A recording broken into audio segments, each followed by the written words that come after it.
శ్రోతలందరికీ నమస్కారం. ఇప్పుడు వినబోయే కథ పేరు మాతృదేవో భవ. ఏమండి, ఇంకా అలా కూర్చున్నారేమిటి? మీ పెట్టెప్పుడు సర్దుకుంటారు? రేపే కదా మనని ప్రతాప్ దింపేది. మళ్ళీ అబ్బాయి వాళ్ళు ఇల్లు ఖాళీ చేసేటప్పుడు అక్కర్లేని సామాన్లు అనుకొని బయటపడేస్తే? అయ్యో, ఇది తెచ్చుకోవటం మర్చిపోయాను, అది మర్చిపోయానని బాధపడతారు. మీ బట్టలైతే నాకు తెలుసు, మిగిలిన సామాన్ల గురించి నాకేం తెలుసు అంటున్న అలివేలి వైపు వెర్రివాడిలా చూస్తున్నాడు అయోధ్య రామయ్య. అతనికి తెలుసు, కొడుకు ప్రతాప్, కోడలు సునీత, మనవడు అగందుని తీసుకొని త్వరలో అమెరికాకి వెళ్ళిపోతున్నారు.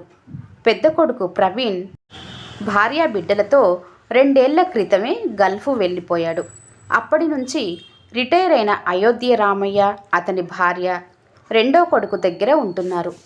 ప్రైవేటు కంపెనీలో పనిచేసే ప్రతాప్ రాత్రి 8 దాటితే కానీ ఇంటికొచ్చేవాడు కాదు. అయోధ్య రామయ్య బయట నుంచి సరుకులు తేవటం, పిల్లాడిని స్కూల్లో దింపటం, తీసుకురావటం లాంటివి చేస్తూ ఉంటే అలివేని ఇంట్లో వంట పని చూసుకునేది. కోడలు కూడా ఉద్యోగస్తురాలు కావడంతో భార్యాభర్తలిద్దరికీ తీరిక లేని పని ఉండేది. ఎంత పని చేస్తున్నా సాయంకాలం అయ్యే వరకు మనవడితో కాలక్షేపంతో వాళ్ళు అలసటని మర్చిపోయి ఎంతో ఉల్లాసంగా ఉండేవారు. అలాంటిది నెల్లాళ్ల క్రితం ప్రతాప్ వాళ్ళ గుండెల్లో బండరాయి పడేలాంటి కబురు చెప్పాడు. తాము యుఎస్కి వెళ్తున్నట్లు చెప్పినప్పటి నుంచి వృద్ధ దంపతులిద్దరూ అన్యమనస్కంగానే ఉన్నారు. మేమెక్కడుండాలిరా, మీరు వెళ్ళిపోతే అని కొడుకుని అడిగినప్పుడు, అదే నాన్న కనుక్కుంటున్నాను, మంచి ఓల్డేజ్ హోమ్ కోసం చూస్తున్నాను అన్నాడంతే. 2 రోజుల క్రితం హైదరాబాద్లో ఉండే ఓ హోమ్ గురించి చెప్పి తమని అక్కడ చేర్పిస్తున్నట్లు చెప్పగానే అలివేని మాట ఎలాగున్నా అయోధ్య రామయ్యకి మాత్రం గుండెలు గుబేలుమన్నాయి. ఇన్నేళ్ళు స్వతంత్రంగా బ్రతికిన తను, భార్య ఇప్పుడు ఓల్డేజ్ హోమ్లో ఎలా ఉండగలరు? ఎంతైనా నాన్న వాళ్ళ మధ్య ఉన్నట్టు ఉంటుందా? సొంత వాళ్ళని వదులుకొని దిక్కుమొక్కు లేని వాళ్ళలా ఎలా బ్రతకాలి అన్న ఆలోచన మనసుని పట్టి పీడిస్తుంటే భార్య వెర్రిదానిలా తనవి నావి సామాన్లు తీసి పెట్టెలో సర్దుతుంది. ఆమె కడుపులో ఏముందో, బాధో, కాలానికి సర్దుకుపోవడమో అర్థం కావడం లేదు అయోధ్య రామయ్యకి.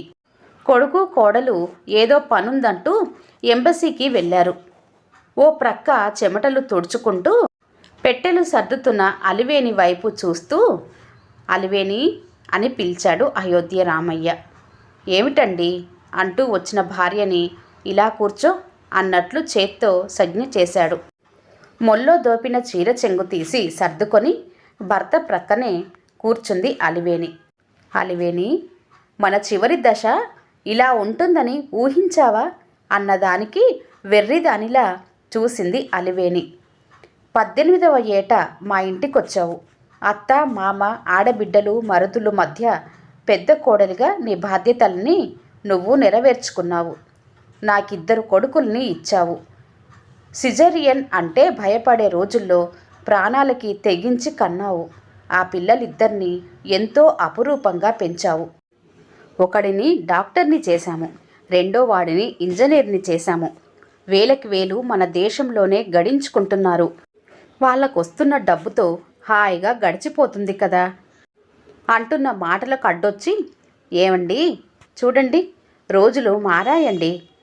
మనం మన వాళ్ళందరి మధ్య ఉండేవాళ్ళం. పురుళ్ళకి, పండగలకి, సెలవులకి మన వాళ్ళంతా ఇంటికి వచ్చేవారు. వాళ్ళంతా ఇంట్లో తిరుగుతూ సరదాగా కబుర్లు చెబుతుంటే ఎప్పుడు పనెక్కువైందనిపించేది కాదండి. వాళ్ళందరికీ చెయ్యవలసింది, పెట్టవలసింది పెట్టి మన బాధ్యతల్ని తీర్చుకున్నాం.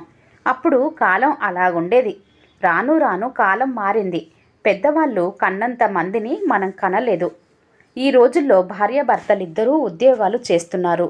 ధరలు పెరిగాయి, వాళ్ళ ఖర్చులు పెరిగాయి, వాళ్ళకి తీరుబళ్ళు తగ్గాయి.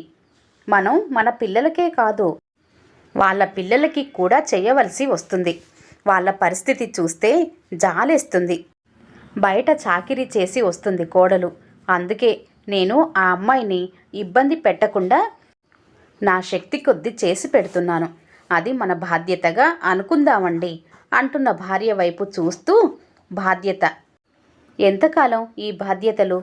సరే, మన బాధ్యతలు మనం నెరవేర్చినప్పుడు మన చివరి దశలో వాళ్ళ బాధ్యతలేమిటో తెలుసుకోవాల్సిన అవసరం వాళ్ళకి కూడా ఉండాలి కదా.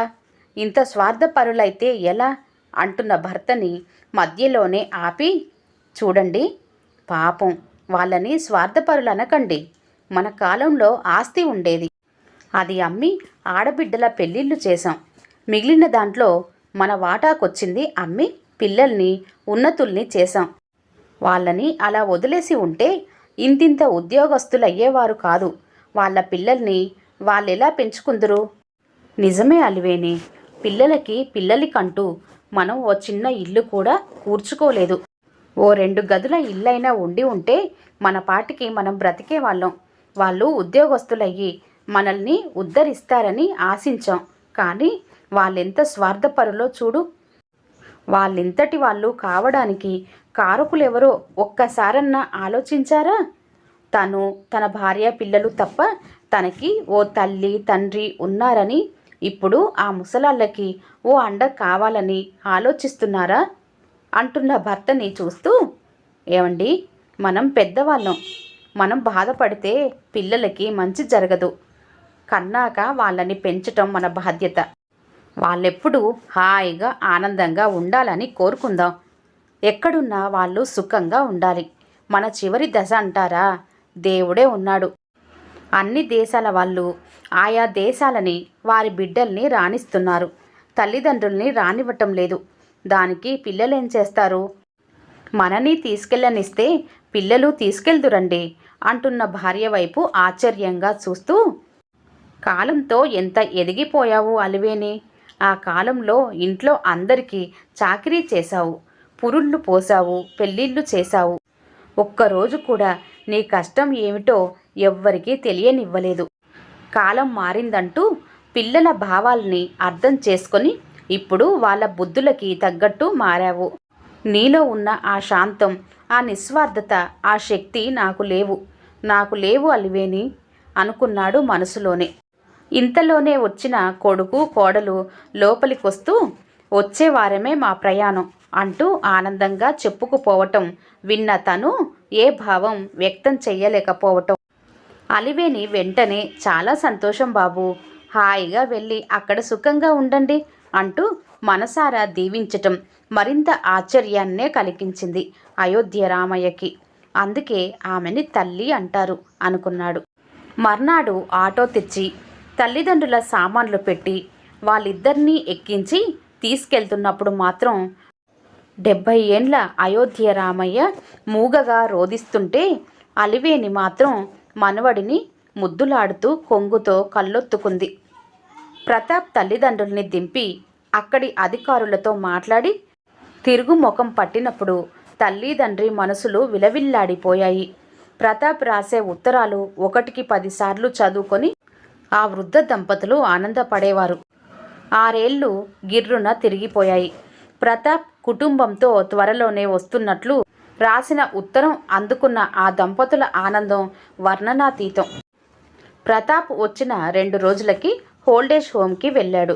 అక్కడ తల్లిదండ్రి లేరు. అక్కడ అందర్నీ వాకాబు చేశాడు. ఎవ్వరూ వాళ్ళ గురించి చెప్పలేకపోయారు.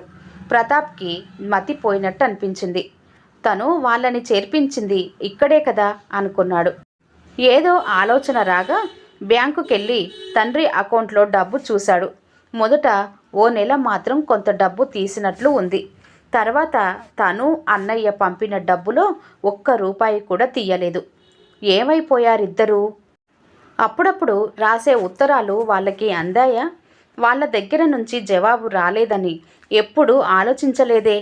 ఏమయ్యారు? ఎక్కడున్నారు? బ్రతికున్నారా అన్న ఆలోచన రాగానే మనసు కదిలి ఏదో బాధ తన్నుకొచ్చి మనస్సుని వికలం చెయ్యసాగింది. ఒక్కసారి గతాన్ని తలుచుకొని బాధపడసాగాడు.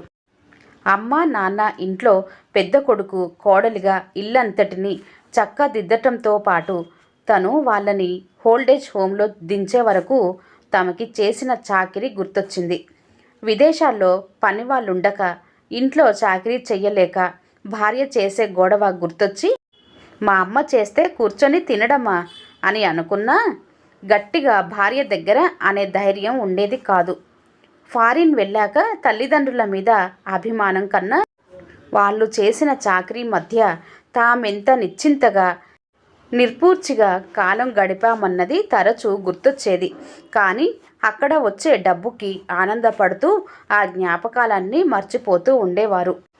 ఇంత దూరం వాళ్ళ కోసం వస్తే ఆ తల్లిదండ్రి ఈ హోంలో లేకపోవటం ఏమిటి, వాళ్ళ గురించి తెలియకపోవడంతో ఏదో ఆదుర్దా లాంటిది కలిగింది. ఇంకా లాభం లేదని ఆ హోం నడుపుతున్న యజమాని ఫోన్ నెంబరు తీసుకొని ఫోన్ చేశాడు. ఆ యజమాని పేరు కిరణ్. అతనితో తన వివరాలు చెప్పి, తన తల్లిదండ్రుల వివరాలు చెప్పి, వాళ్ళని ఆ హోంలో చేర్పించిన తారీఖు వివరాలు చెప్పగానే అవతలి నుండి కిరణ్, మిస్టర్ ప్రతాప్, మీరోసారి మా ఇంటికి వస్తే మీతో వివరంగా మాట్లాడుతాను అని ఫోన్ పెట్టేయడంతో ప్రతాప్కి గాబరా కలగసాగింది.